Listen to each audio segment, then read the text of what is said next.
warahmatullahi wabarakatuh.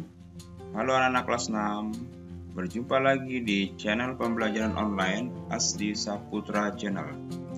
Oke anak-anak, untuk video kali ini kita akan melanjutkan materi IPS KD 3.3, yaitu mengenai peran Indonesia dalam kerjasama ASEAN.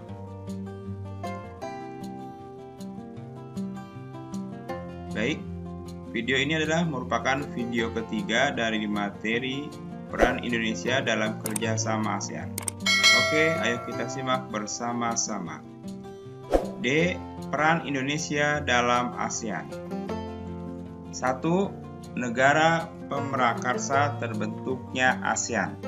Jadi, peran Indonesia dalam ASEAN yang pertama adalah Indonesia sebagai negara pemrakarsa terbentuknya ASEAN.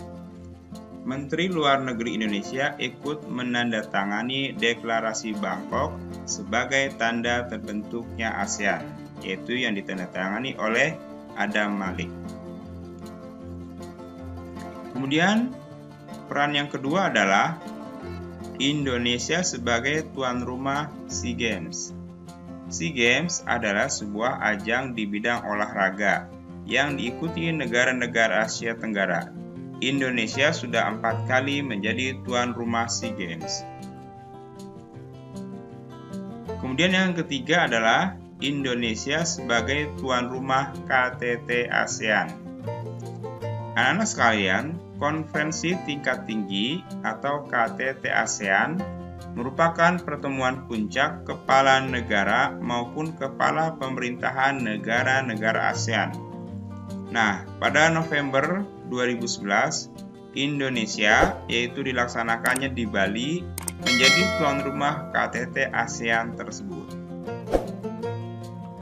Kemudian, peran yang keempat adalah Indonesia sebagai penggagas dibentuknya Komunitas Keamanan ASEAN.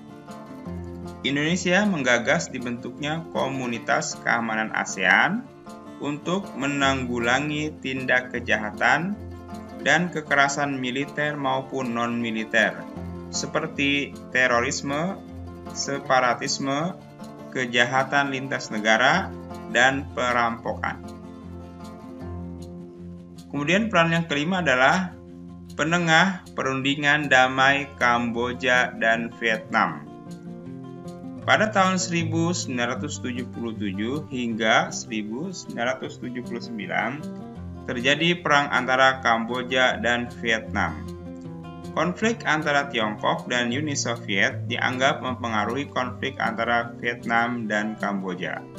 Nah, jadi dengan adanya konflik ini, maka peran Indonesia di ASEAN adalah sebagai penengah perundingan damai antara Kamboja dan Vietnam.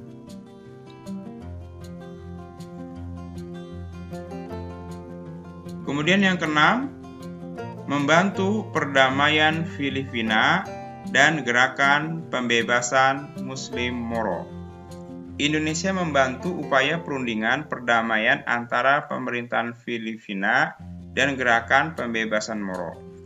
Indonesia meminta kepada pemerintah Filipina agar hidup damai dengan umat Muslim Moro. 7. Jakarta Informal Meeting.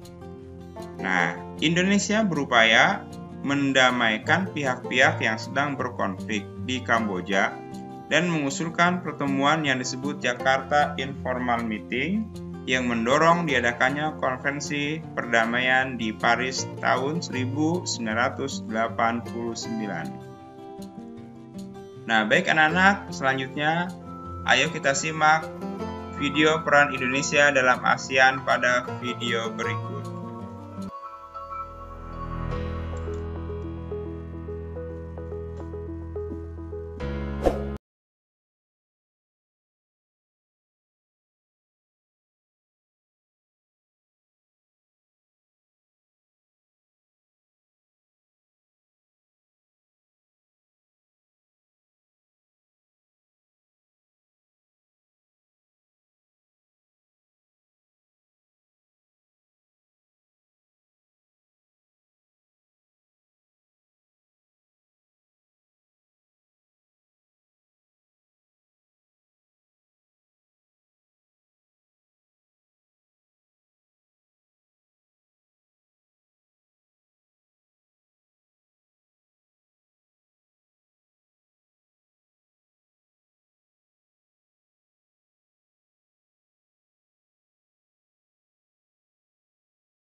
dan kekurangan. Wassalamualaikum warahmatullahi wabarakatuh.